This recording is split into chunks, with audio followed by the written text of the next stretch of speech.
ça arrive qu'un étudiant cogne à ma porte pendant que je suis en train de donner un cours. « Excuse! » Puis là, je fais comme « Oui? » Qu'est-ce qu'il y a? Elle dit « Parce que j'ai besoin d'une brique pour faire du bruit. C'est arrivé cette semaine, tu sais. Dans ton studio. Ah, ben oui, OK, je vais t'ouvrir, je vais te donner la brique. » Puis, c'est tout le temps comme ça. Il y a des années, je me rappelle au début, il y a des gens qui passaient avec des feuilles de métal pour faire du tonnerre dans les corridors. Ou genre, ah, je suis allé au Canac, j'ai acheté une tuile, on va en casser tantôt, on va enregistrer ça, ça va être trippant. Moi, la seule raison pour laquelle je suis là, c'est que comme je vous l'ai dit, c'est un domaine de passion. Fait que c'est un échange de passion. Si tu me prouves que tu es passionné, je vais te livrer de la passion 100 %. Je m'appelle Jean-Marc Bergeron, je suis enseignant en technologie sonore au Collège Allemand.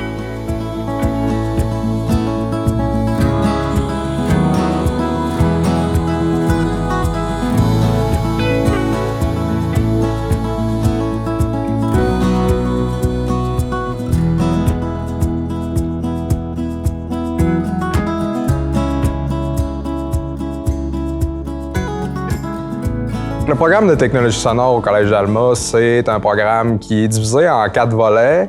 On parle d'un volet de cinéma, un volet de jeux vidéo, un volet de sonorisation live et un volet d'enregistrement en studio. Nous, notre but, c'est de former des généralistes, mais nos généralistes ont toutes les cordes possibles à leur arc, vraiment. Évidemment, notre programme, c'est pas musique. Fait qu'il y a eu des déceptions, des gens qui sont venus puis qui pensaient qu'ils allaient créer des choses avec les programmes. Puis ça, c'est vraiment, ça relève du département de musique. Nous, on enregistre les autres. L'idée, c'est d'être un technicien, pas un créateur. La première année, c'est ça, c'est une mise à niveau. Tu apprends exactement chaque terme, les machines fonctionnent comment, puis les mots anglophones, parce qu'on n'a pas le choix de dire le lexique francophone, mais une fois rendu dans le domaine, plus personne n'utilise ces termes-là. Dans le fond, on passe beaucoup de temps en studio à faire du montage, mais quand tu arrives en 3e année, tu as une session pour faire 2 projets, 2 de chacun de ces volets-là, dans le fond. Fait que ça pourrait être, par exemple, un cinéma puis une sonorisation à la session 5, puis à la session 6, tu fais les 2 restants qui sont, dans le fond, enregistrement studio puis jeux vidéo. Bien, en ce moment, surtout dans les conditions actuelles, le volet qui voit le plus d'intérêt, c'est le volet de jeux vidéo. Puis on peut pas mentir que c'est dans le monde, en ce moment, dans notre département, c'est là où l'argent est. Les jeux vidéo ont plus de budget que les films. Là. On est un peu les étranges des fois parce qu'on va enregistrer, mettons, le reverb dans une salle, dans une cage d'escalier. Fait que là, les autres programmes font « C'est qui se passe ici? » Il y a quelqu'un avec un haut-parleur, puis un micro, puis une espèce de skit d'enregistrement, puis on essaie de capter la réverbération de la cage d'escalier. Mais c'est un peu ça. Là. On fait toutes sortes de choses loufoques pour réussir à faire des bons montages sonores. Par contre, nos étudiants qui finissent en 3e année impressionnent le domaine là, par rapport à leur capacité à faire du montage puis de la création sonore là-dessus. Fait que on est bien content d'être ces loufoques-là, au fond. Qui aurait pu deviner qu'un bruit de pas dans la neige, c'est du cornestage dans une pochette de cuir? Ça? Quand on parle du programme, on met pas souvent en évidence l'aspect créatif. Par contre, effectivement, on passe énormément de temps à créer... parce que tout ce qu'il y a dans une image d'un film a été recréé à 100 % la plupart du temps. Donc, on se retrouve à imaginer comment ça sonne, cet environnement-là, puis il faut extrapoler. En dehors du cadre, y a-t-il des oiseaux, y a-t-il des voitures qui circulent? Est-ce que dans l'image d'avant, on savait qu'il y avait une autoroute à côté, mais dans cette image-là, il y a encore une autoroute, il faut encore entendre des voitures passer, mais il faut les entendre dans un angle différent, peut-être avec des filtres différents, si on est dans un bâtiment ou en dehors d'un bâtiment. Il y a énormément d'aspects. Ça demande de la créativité, c'est sûr et certain. Puis des fois, même d'imaginer quelque chose qu'on n'avait pas prévu, par exemple, c'est quoi que ça fait le bruit de quelqu'un qui prend quelqu'un d'autre avec un pouvoir magique en apesanteur? Imaginez qu'est-ce que ça fait. Bon, ben ça fait partie de ton quotidien d'essayer de comprendre ces choses-là, tu sais, quand tu fais du montage sonore pour les films ou pour les jeux vidéo. Qui aurait pu deviner, tu sais, qu'un sabre laser ou un tir de gun dans Star Wars, ça sonnait comme un slinky que tu cognais dessus quand il était tendu? Ben, le gars qui a fait ce son-là, il a trouvé ça, lui. Ça, c'est un laser. Il y a le pionnier du département, notre directeur de département, qui est consacré à notre département, mais tout le reste du corps enseignant qui est en sonorisation sont des gens qui sont très actifs dans le domaine, sinon des références. Donc, dans notre département de jeux vidéo et de cinéma, c'est quelqu'un qui est encore impliqué auprès des gros noms du jeu vidéo. Là. On peut en nommer quelques-uns du genre de Ubisoft, EA Games, Warner Brothers, etc. Nommez-les. Il a travaillé avec ces gens-là. Il continue activement de travailler avec ces gens-là. Il a fait du doublage. Il a travaillé sur énormément de films. Fait que lui, on est super fiers de l'avoir. Il est avec nous. Il fait beaucoup de choses à distance, mais il vient toutes les semaines ici en présence quand le contexte le permet. Fait que quand on dit la dimension humaine, il n'y a pas d'enseignants qui sont uniquement à distance là, en sonorisation parce qu'il y a une relation à développer avec l'étudiant. Puis on a l'acousticien qui a conçu notre studio qui est une référence au Québec dans son domaine. On a des sonorisateurs du Cirque du Soleil. On a nommez-en, on a personne à envier avec notre équipe au Collège allemand en sonorisation. Ça, c'est catégorique.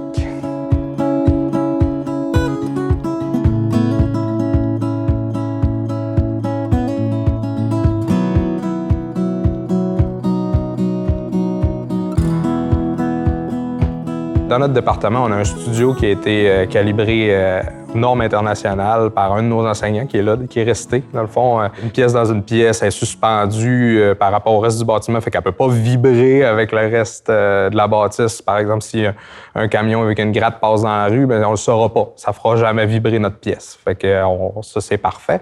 On a des équipements dans ce studio-là de normes internationales aussi. La console SSL, les speakers Neumann, les gens se retrouvent dans un environnement de production qui est pratiquement identique à qu'est-ce qui se retrouve là, dans les meilleurs studios qu'on peut avoir au Québec. On a dans le fond accès à 30 ordinateurs. Ces Macs-là sont disponibles de 7h30 à 22h tous les jours, sauf le dimanche. Ça dépend. Des fois, on réussit à avoir le dimanche aussi, parce que c'est quand même prenant. Des fois, les projets, fait que vous avez accès à ça pour accomplir vos travaux sans avoir besoin de vous équiper personnellement. On a 4 studios de mix 5.1 surround pour les projets de 3e année qui sont aussi disponibles, dont 2 ne sont pas des studios d'enseignement, donc eux, ils sont disponibles à temps plein. On peut les louer à toute heure du jour. Ils sont dans le département de musique, ceux-là, dans des petites pièces. Ce sont uniquement des studios de mix. Et on a un magasin, donc, qui est empli d'équipements dernier cri et moins dernier cri. On se renouvelle tout le temps, fait qu'on a plein de choses super intéressantes, plus récentes, puis on a des choses qui se démodent jamais. En fait, ceux qui touchent déjà au logiciel, les compagnies de plugins, ils essayent toujours de copier des vieilles machines qui sonnent vraiment bien, mais nous, on en a des exemplaires de ces vieilles machines qui sonnent bien. Là. Il y en a. On a encore un enregistreur à ruban, on a des vieux compresseurs, on a tout ça. Puis dans ce magasin-là, en fait, ben on a un bon magasinier qui est là et qui est là pour répondre à vos demandes. Fait que si tu viens avec ta feuille de requête, tu demandes ton câblage, tes micros, il t'assemble ça dans un rack, puis il va te le livrer dans ton studio. Puis tu arrives à ta session d'enregistrement, il y a un coffre. Tu l'ouvres, les pieds de micro sont dedans, les fils sont là, les micros sont là, les préambles sont là si tu as choisi des préambles, les compresseurs, etc. Toutes les machines que tu as demandées qui sont disponibles au magasin, en fait, c'est ça. Si on pouvait parler de ce magasin-là, je dirais pas nécessairement que c'est un atout, mais une dimension qu'on a de différent avec beaucoup d'autres programmes, c'est que vous avez la capacité de manipuler des équipements qui valent extrêmement cher, contrairement à différents programmes qui, eux, ont ces équipements-là, mais les utilisent en exemple, qui ne laissent pas nécessairement les étudiants les manipuler. Nous, tu vas manipuler le micro Neumann à 3 000 $, on en a un, tu vas le manipuler. Si tu vas manipuler la SSL à 150 000 $, tu vas y toucher. Si tu as besoin de cette expérience-là pour devenir un meilleur sonorisateur. Donc, tout ça, c'est disponible pour l'étudiant au jour le jour quand c'est pas réquisitionné par des classes. Ça, c'est l'aspect studio. Puis en sonorisation live, on a la salle de spectacle dans laquelle on est en train de filmer, qui est ici. Puis on peut faire des partenariats avec les salles proches. Puis l'examen final de sonorisation, c'est un spectacle. D'habitude, qu'est-ce que notre enseignant Kevin a commencé à faire depuis les 2 ou 3 dernières années, c'est qu'il emprunte la boîte à bleuets à Ville-Alma Spectacle. Puis on fait 5 shows d'1 heure, back-à-back. Tu viens, c'est comme le Sono Fest. Fait que tu viens voir 5 bands qui jouent environ 45 minutes chaque. Puis les étudiants, c'est vraiment comme un festival. C'est un changeover, un autre band, un changeover, un autre band. C'est jamais le même gars qui mixe. Les moniteurs, la salle en avant.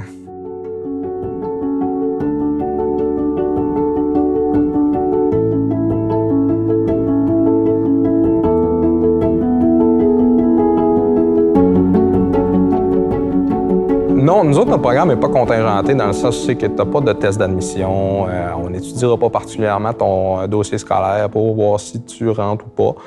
C'est à considérer que l'acoustique et ces choses-là, c'est mathématiques, puis qu'il y a une partie on va parler de mathématiques, il y a des équations un peu à faire, mais c'était pas, tu vois, j'en parle, mais c'était pas considéré que ça devait être un préalable d'avoir des maths fortes pour faire sono, fait que ça l'est pas. On va t'accompagner, tu vas comprendre, il n'y a pas de problème. On a une grosse clientèle de finissants du secondaire. 90% des gens qui arrivent sont dans le néant. T'sais, ils savent ce que ça fait, ils connaissent pas trop les logiciels. Puis en fait, c'est presque un mensonge blanc parce qu'il y a un gros pourcentage de ces gens-là, peut-être un 15 ou 20, qui produisent la musique. Il y a beaucoup de jeunes qui sont des autoproducteurs de hip-hop ou de rap à la maison. Puis ils viennent dans notre programme pour mieux comprendre comment améliorer la qualité de leurs choses. Notre programme, il est quand même, je dirais pas que c'est un des plus lourds programmes du collège, mais c'est un programme qui demande beaucoup de temps. Fait que ça faut être dédié. Faut vraiment être sûr, avoir un minimum de passion, parce que c'est beaucoup un domaine qui tourne autour de la passion. Vers la de la deuxième année, puis toute la troisième année, il y a beaucoup de montage sonore, de création, de farley, du doublage, du bruitage. On en fait énormément. Puis c'est des projets que l'enseignant, il met sur des deadlines courts. Parce que la réalité, c'est ça. À chaque fois qu'un client t'engage, il veut ça pour hier. Fait que l'enseignant, il fait exactement ça, puis il met de la pression sur ses étudiants pour qu'ils soient capables de le gérer. Fait que ça prend des gens qui ont quand même une tête froide, puis qui ont une bonne capacité de concentration puis de dédication à leur tâche.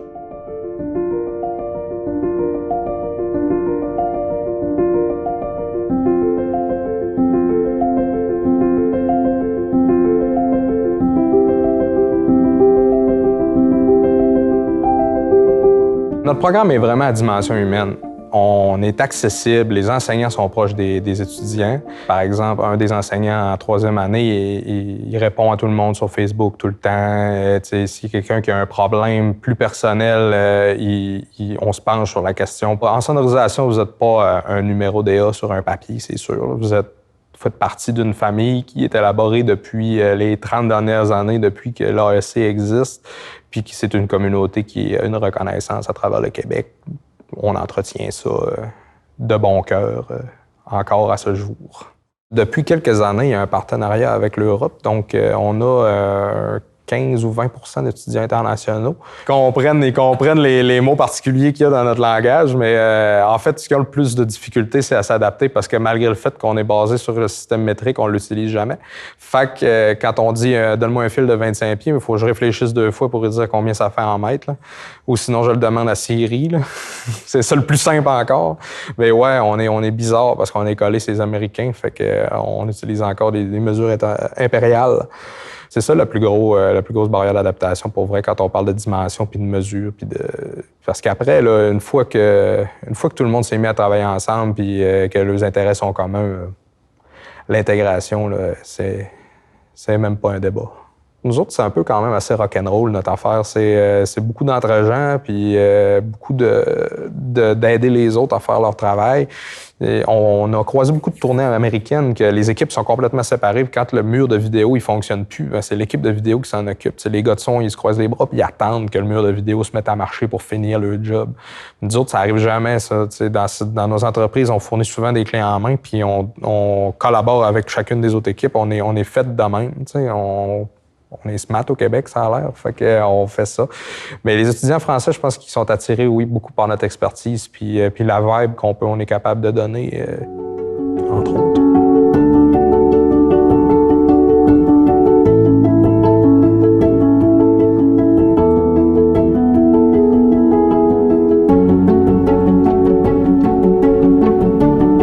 Autour d'Alma, il y a plusieurs petits bars qui recrutent puis qui emploient des étudiants pour la sonorisation. Le diffuseur municipal engage beaucoup d'étudiants du Collège d'Alma aussi pour combler les manques dans son équipe. C'est Ville d'Alma Spectacle, on peut le mentionner. Fait qu'eux accueillent des tournées qu'on pourrait dire pan-québécoises. Puis ça donne des expériences à nos étudiants. Puis évidemment, ces étudiants-là se retrouvent à faire des jobs de scène. Rarement, c'est de la sonorisation dans ce contexte-là parce qu'ils ont déjà des bonnes personnes dans ces positions-là puis qui n'ont pas besoin. Mais c'est des acquisitions d'expérience. Puis là où les étudiants de sonorisation gagnent le plus d'expérience en sideline du collège, c'est avec les compagnies de sonorisation l'été. Nos compagnies régionales qui ont un certain rayonnement partout au Québec, là, on peut en nommer quelques-unes quand même, comme LSM ou Solotech. Solotech n'est pas régional, mais sont implantés en région. Mais LSM part du Saguenay-Lac-Saint-Jean et sont maintenant un des plus gros au Québec. Fait que ces deux compagnies-là qui recrutent parmi nos rangs se trouvent à donner de l'emploi à nos étudiants un peu partout à travers le Québec où il y a besoin d'avoir des gens. Là, parce que des fois, même à Montréal, il manque des gens. Fait que ça nous est arrivé, par exemple, je vous donne un contexte d'il y a deux ans, parce que cet été, il n'y a rien eu. Là. On a eu l'appel, puis il y avait personne, il manquait de monde pour faire le show de Slipknot au Festival d'été de Québec. Fait que on est parti, rémunéré sur notre temps de transport avant l'heure du souper. On est arrivé avant le show, on nous a permis de regarder le spectacle. Puis après ça, on l'a défait, on a remonté le show d'Éric Lapointe qui avait lieu la veille, puis on est redescendu dans la même soirée au Lac-Saint-Jean. C'est le genre de choses qu'on peut faire, là, même si on est basé au Saguenay-Lac-Saint-Jean pendant nos études, pendant nos vacances d'été, on touche à des tournées internationales. Puis ça, c'est quand même assez gratifiant.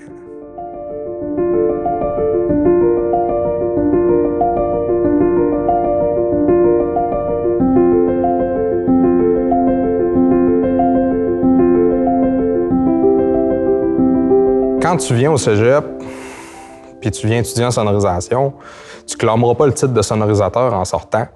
Tu vas être un assistant, mais tu as tout le bagage pour apprendre à faire ton métier comme il faut parce que tu vas connaître les machines, puis tu vas même avoir un acquis en expérience par rapport à tous ces équipements-là ou ces logiciels-là que tu vas avoir à utiliser. C'est vraiment le après, quand tu vas voir la réalité, puis que tu vas pouvoir utiliser qu'est-ce que tu as vu au collège pour devenir qu'est-ce que tu veux être, utiliser ça avec ta cible de carrière à toi.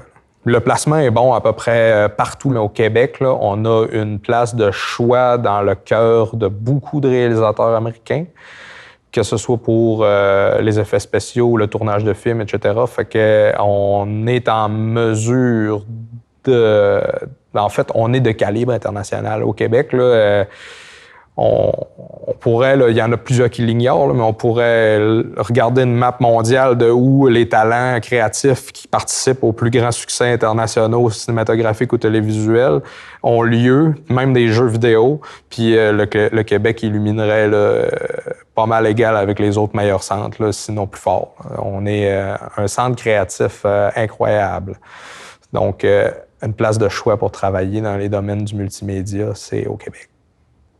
La plupart de nos finissants des 30 dernières années sont dans des situations qui sont quand même enviables. On a des gens, par exemple, un, entre autres, qu'on pourrait nommer, qui est à la direction de tout ce qui est son pour le Cirque du Soleil. Ce genre de situation-là, Solotech, une entreprise québécoise qui a un rayonnement international maintenant, qui se classe dans les 10 plus grosses boîtes de location ou de vente d'équipements au monde, qui accueillent énormément de nos étudiants. Donc, on retrouve à peu près partout là, où il y a du son, il y a quelqu'un qui vient d'Alma, que ce soit partout au Québec ou même à travers le monde. Il existe toutes sortes de programmes qui ont rapport à l'acoustique ou l'électronique, mais notre programme n'est pas un préalable à l'université dans aucun programme. Puis en fait, il est designé pour être un point d'entrée vers le domaine. Fait moi, j'ai pas de recommandation pour l'université ou quelque chose comme ça. Là. C'est vraiment, notre but, nous, c'est former des gens qui vont comprendre qu'est-ce qui va se passer quand ils vont être engagés dans le milieu. Fait que la suite à l'université, si tu veux, tu peux comme explorer un peu, sauf que c'est pas fait pour ça. En fait, quand on commence, puis longtemps après, ce qu'il faut être prêt là, par rapport à ce domaine-là, c'est vraiment que ça va être des horaires réguliers. Ça veut pas dire que tu trouveras pas de travail, ça veut dire en fait que tu vas trouver énormément de travail, puis peut-être après, tu n'en auras pas beaucoup. Fait que c'est par vague. Fait que ça se peut que tu fasses toute ton année dans 6 mois. Puis après, tu as une période creuse, mais tu as fait l'argent pour ton année. C'est vraiment comme ça parce que c'est beaucoup d'histoires à la pige. Il y a des emplois salariés dans lesquels tu peux te retrouver. Il existe des syndicats de ça en Amérique du Nord dans lesquels tu peux t'inscrire pour participer à des activités qui vont être conseillé par le syndicat puis être employé par ces gens-là. La plupart du milieu, si on parle des grosses salles à Montréal, ils ont ce genre de choses-là. Puis quand tu travailles dans une salle de spectacle ou pour un diffuseur, tu vas être salarié, tu vas être employé, il n'y aura pas de problème. Si tu veux te diversifier, tu tombes pigiste. Puis c'est zéro péjoratif là, d'être pigiste. Ça demande une meilleure gestion. Par contre, l'emploi est là. Fait que si tu es prêt à vivre les horaires réguliers qui vont avec la sonorisation, ben tu ne manqueras pas d'argent. T'sais.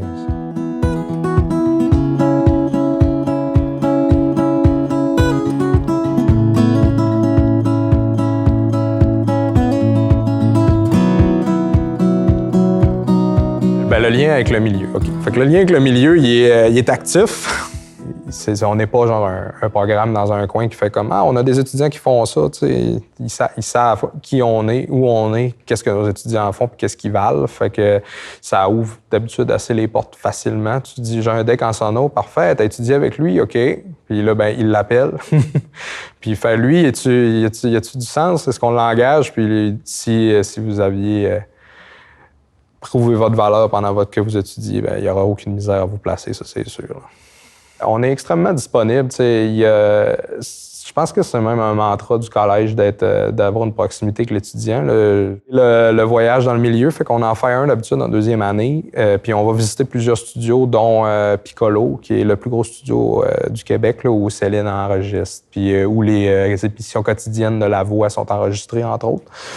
Fait qu'on va visiter ça, qui ont une installation à peu près équivalente à la nôtre, mais de plus grande envergure. Fait que c'est intéressant à voir. On va visiter les studios de Diffuse, qui étaient anciennement appelés Technicolor, qui, eux, font les doublages pour les émissions comme Les Simpsons, puis des choses internationales comme les films de Marvel ou de Disney. Fait que ça se passe là-bas. Fait qu'on visite ces installations-là, qui sont essentiellement des salles de cinéma avec aucun siège, mais une console au milieu. C'est assez trippant à aller voir, là.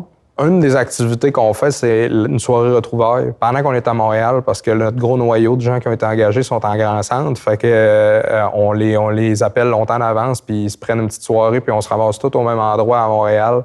Puis les anciens échangent avec les nouveaux, puis c'est en deuxième année que ça se passe. Fait que ça donne comme un regain de volonté là, par rapport à l'année qui va suivre pour finir, puis s'appliquer, puis donner quelque chose, puis aller retrouver ce monde-là dans le milieu après. Puis... Fait que c'est ça, le lien que tu disais avec les étudiants, on le conserve extrêmement longtemps. Ceux qui sont placés puis qui travaillent dans le domaine, là, ça reste ça. En fait, un des exemples qu'on peut donner, c'est que le Cirque du Soleil a fait un choix de console parce qu'ils sont venus l'essayer ici, celle qu'on avait achetée à l'époque. C'est ce genre de lien-là qu'il y a avec nos anciens. Là. Ah ouais, vous avez ça, on va aller voir. Dès le moment où tu sors du collège avec un diplôme, ben, t'es plus mon étudiant. Tu deviens mon collègue. Fait que mon contact ou ton contact, c'est un atout dans nos carnets respectifs. T'sais. Ça fait que si tu as besoin d'aide, je vais te répondre, je vais t'aider. J'ai déjà des étudiants avec je me suis connecté à distance. C'est plus des étudiants, ils ont fini, mais je me connecte. Je dis, ouais, ton ordi, c'est fucké, je vais t'aider, on va arranger ça. Il n'y a pas de question de t'es un étudiant au collège ou pas. T'es passé chez nous, tu fais partie de notre famille. Fait que on est ensemble dans ça. T'sais.